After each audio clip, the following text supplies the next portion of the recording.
Tapos na mga kabuilangoy at nakahuli kami ngayong umaga ng 7 tons. Mahigit isang budiga at yung sobra inilagay dito. At salamat sa mga taong nagtitiwala sa amin sa kanilang mga batang na palutang-lutang. O mga kabuilangoy, salamat sa mga tao. Dahil kung hindi sa kanila, hindi kami makakahuli ng marami mga kabuilangoy. Kaya marami talagang salamat. At yung ibang mga tao na may sakong dala-dala, umuwi na mga kabuilangoy dahil marami na silang nakuha.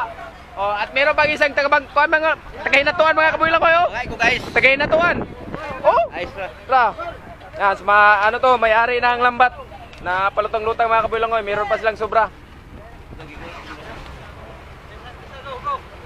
Yan, oh, dumyang na mga kabuilangoy. Puno na ang kanilang bangka. Yung may-ari ng lambat. Oh. Yan ang kanilang porsyento. Isa lang kanilang porsyento mga kabuilangoy.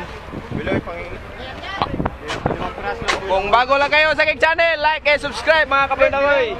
And follow. Kaya thank you for watching mga kabuilangoy. Oh.